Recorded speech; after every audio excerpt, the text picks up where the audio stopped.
Hello everyone, hope you're well. We had a pretty decent week last week.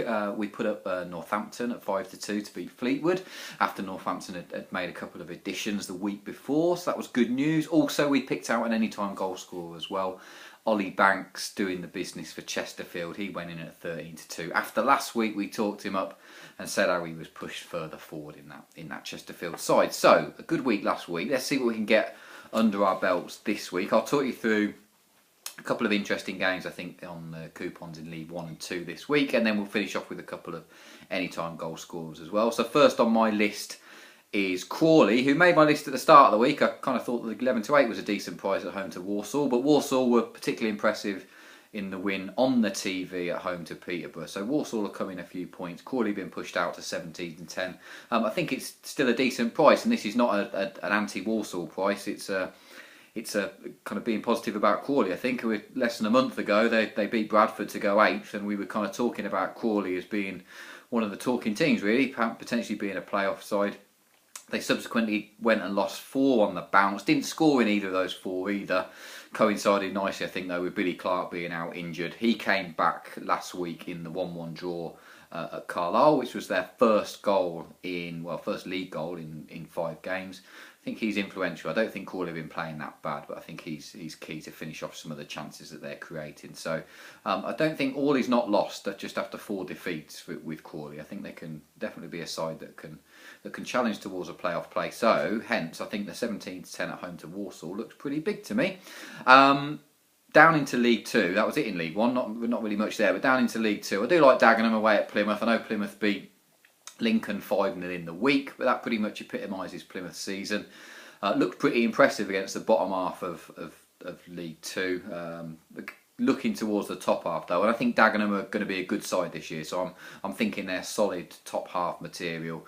But Plymouth against the top half, played 8, won 1, drawn 1, lost 6, only scored 1 goal in 4 games against teams in the top half, or home games against teams in the top half. So I'm quite prepared to overlook that 5-0 win at home to Lincoln in the Cup. Dagenham were back to winning ways last weekend with a home win over Burton. That followed 3 subsequent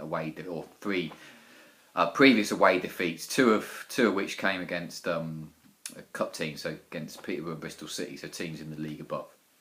So like I say, I think Dagenham go well this year, so more than prepared to back them at 5-2. I was on kind of earlier in the week at bigger prices, but 5-2 is still pretty good.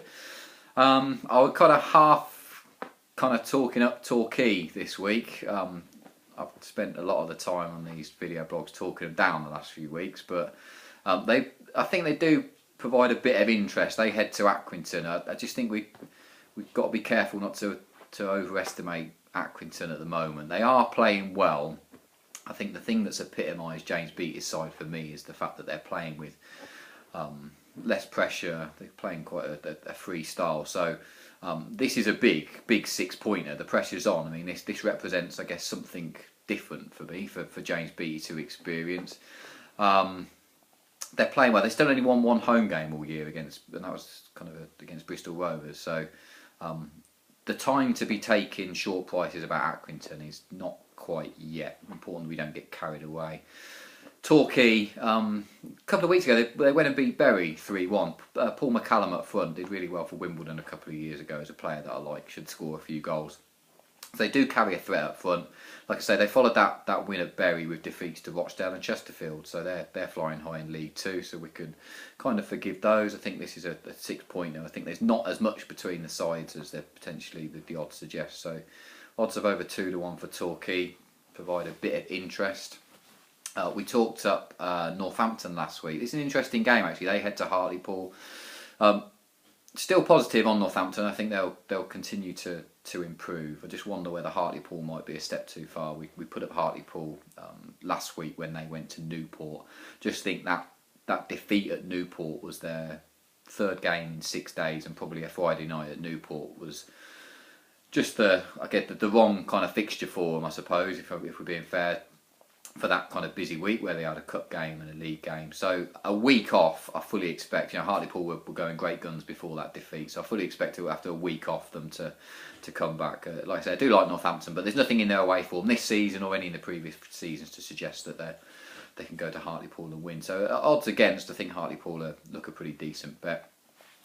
One team that I'll probably look to avoid odds on this week would be Fleetwood. So off the back of that defeat to Northampton last week, they're already without Jamil Matt for a couple of months, I think. It might be a couple of weeks, not too sure. They lost David Ball to an ankle injury as well after in that defeat to Northampton. So we know Graham Alexander likes to play this 4-5-1, and the 1 is key. And if it was to be John Parkin, who's still there, worth bearing in mind that the last time he led the line on his own, they lost. They lost 1-0 at home to Scunthorpe a month or two back. I know they've brought in Nathan Tyson this week, and I think they've brought in another lad from Huddersfield as well. Still going to take a bit of accommodating those two. So just plenty of questions to answer, I think, for Fleetwood for me, and a team that I'll be looking to avoid. But good luck if you're going to back them. That pretty much rounds up the Football League overview. I suppose let's just have look at a couple of anytime goal scorers. And we put up Michael Duckworth last week, right back for Hartlepool.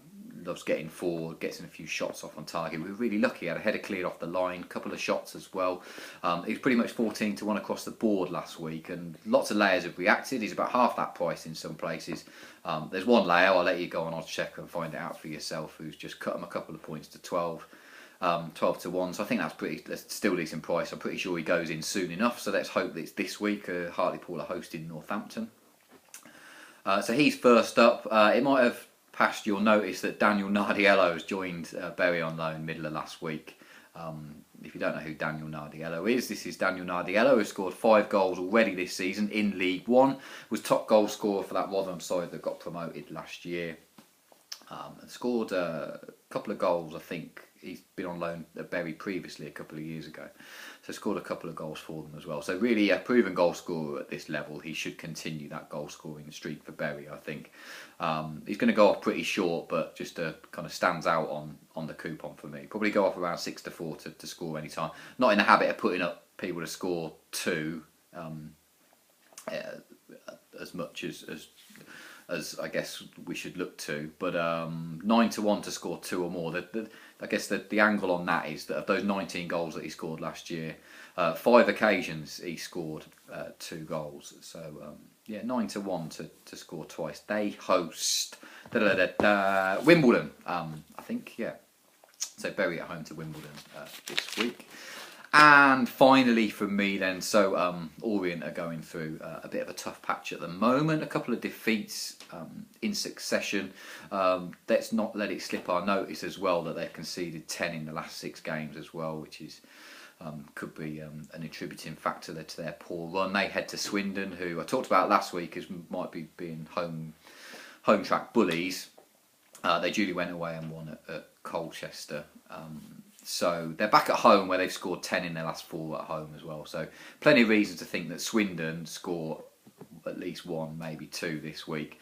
When I look down the list to Swindon goal scorers, ignore the front 2. I think they'll get their fair share. But this in Gesson and Ajose kind of it's an odd kind of formation that Swindon play. It's kind of everyone's kind of involved in getting forward and supporting attack. So we're going to put up Massimo Luongo, who they signed, was on loan from Tottenham, I think, but they signed. He's encouraged to get forward, loves a shot on target, loves a bit of kind of trickery around the box. 4 of his 5 goals this season have come at home, so 9-2. That looks a good bet for me for a Swindon side that might get a bit of joy against Orient. Whatever you're back in, have a good week, and I'll see you on the other side.